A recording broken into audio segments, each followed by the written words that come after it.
Workers committee ಸದಸ್ಯರಾಗಿ ನಮ್ಮನ್ನು 3 ಜನರನ್ನು ಆಯ್ಕೆ ಮಾಡಿದ್ದಕ್ಕೆ ನಮ್ಮ ಕೊತ್ತೂರು ಮಂಜುನಾಥ್ ಅವರು, ನಮ್ಮ ಮುಖಂಡರಾದ ಆದಿನಾರಾಯಣ ಅವರು, ಮತ್ತು ನಮ್ಮ ಕೋಲಾರ ಸಚಿವರಾದಂಥ ಜಿಲ್ಲಾ ಸಚಿವರಾದ ಬೈರತ್ ಸುರೇಶ್ ಅವರು, ಅನಿಲ್ ಕುಮಾರ್ ಅವರು, ನಜೀರಾಮ್ ಅವರು ಮತ್ತು ಅನೇಕ ಮುಖಂಡರು ನಮ್ಮನ್ನು ಆಯ್ಕೆ ಮಾಡಿದ್ದಾರೆ.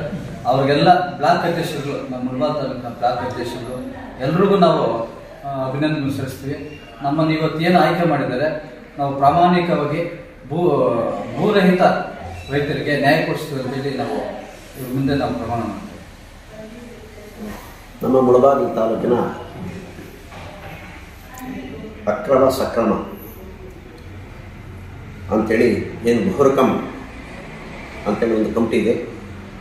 ಆ ಕಮಿಟಿಗೆ ನಮ್ಮ ನಾಯಕರಾದ ಕೊತ್ತೂರು ಮಂಜುನಾಥ್ ಮತ್ತು ನಮ್ಮ ತಾಲೂಕಿನ ಅಭ್ಯರ್ಥಿಯಾದ ಕಾಂಗ್ರೆಸ್ ಪಕ್ಷದ ಅಭ್ಯರ್ಥಿಯಾದ ಆದಿನಾರಾಯಣವರ ಸೂಚನೆ ಮೇರೆಗೆ ನಮ್ಮ ಸರ್ಕಾರ, ನಮ್ಮ ಉಸ್ತುವಾರಿ ಮಿನಿಸ್ಟರ್ ಆದ ಸುರೇಶ್ ಅವರು ಮತ್ತು ನಿಜಾರ್ ಅಹಮದ್ ಅವರು ಮತ್ತು ನಮ್ಮ ತಾಲೂಕಿನ ಬ್ಲಾಕ್ ಅಧ್ಯಕ್ಷರಾದ ನೀಲಕಂಠೇಗೌಡರು, ಅಮಾನುಲ್ಲಾ ಹಾಗೂ ಸಹಪಾಠಿಗಳು, ನಮ್ಮ ಲೀಡರ್ ಮುಖಾಂತರ ಸೂಚನೆ ಮೇರೆಗೆ ನಮ್ಮ 3 ಜನರನ್ನ ಬಹರಕಂ ಸಾಗುವಳಿ ಸದಸ್ಯರನ್ನಾಗಿ ಮಾಡಿದ್ದಾರೆ.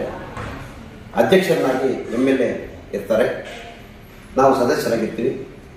ಏನು ನಮ್ಮ ನಾಯಕರಾದಂಥ ಕೊತ್ತೂರು ಮಂಜುನಾಥ್ ಮತ್ತು ಆದಿನಾರಾಯಣ, ನಮ್ಮ ಬ್ಲಾಕ್ ಪ್ರೆಸಿಡೆಂಟ್ ಆದಂಥ ನೀಲಕಂಠೇಗೌಡರು, ಅಹಮಾನುಲ್ಲಾ, ನಮ್ಮ ನಾಯಕರು ಇನ್ನೂ ಮುಖಾಂತರ ನಮ್ಮ ನಾಯಕರು, ನಮ್ಮ ತಾಲೂಕಿನ ನಮ್ಮ ಸಹಪಾಠಿಗಳು ಅವರು ಸೂಚನೆ ಮೇರೆಗೆ ನಮ್ಮನ್ನು ಮಾಡಿರೋದಕ್ಕೆ ಧನ್ಯವಾದಗಳು ಸಲ್ಲಿಸ್ತಾ, ಅವರಿಗೆ ಯಾವುದೇ ರೀತಿಯಾಗಿ ಧಕ್ಕೆ ತರದಂತೆ, ಪಕ್ಷಕ್ಕೆ ಮುಜರಾಗದಂತೆ ನಾವು ಏನು ನಿಯಮಾನುಸಾರ ನಮ್ಮ ಪಕ್ಷ ಏನು ನಮ್ಮನ್ನು ಮನವಿ ಮಾಡಿದಾರೋ ಅದರ ಪ್ರಕಾರ ನಿಯಮಾನುಸಾರ ನಾವೆಲ್ಲ ಭೂಮಿದಾರರಿಗೆ ಭೂಮಿ ನಿಯಮಾನುಸಾರ ಮಾಡ್ತೀವಿ ಅಂತ ಹೇಳ್ತಾ, ಈ ಒಂದು ಸಂದರ್ಭದಲ್ಲಿ ನಾವು ಇವತ್ತು ಸುಮಾರು ನಮಗೆ ಆಗಿ ಒಂದು 15 ದಿವಸ ಆಯಿತು.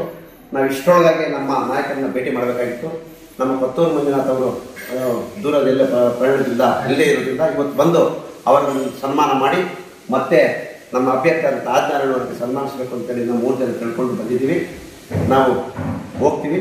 ಮುಂದಿನ ದಿನದಲ್ಲಿ ನಾವು ಮೀಟಿಂಗ್ ಕರೆಸಿ ಎಲ್ಲ ರೀತಿಯಲ್ಲಿ ಕೂಡ ನಮ್ಮ ರೈತರಿಗೆ ಅನುಕೂಲ ಆಗೋ ರೀತಿ, ಬಡಬಗ್ಗರಿಗೆ ಭೂಮಿ ಸಿಗುವ ರೀತಿ ನಾವು ನಿರ್ವಹಿಸ್ತೀವಿ ಅಂತೇಳಿ, ನಾವು ಯಾವುದೇ ರೀತಿಯಾಗಿ ಧಕ್ಕೆ ಬರ್ದಂಗೆ ನಮ್ಮ ಪಕ್ಷಕ್ಕೂ ಮತ್ತು ನಮ್ಮ ನಾಯಕರಿಗೆ ಧಕ್ಕೆ ಬರ್ದಂಗೆ ಕೆಲಸ ಮಾಡ್ತೀವಿ 3 ಜನ ಅಂತೇಳಿ ನಮಸ್ಕರಿಸ್ತೀವಿ.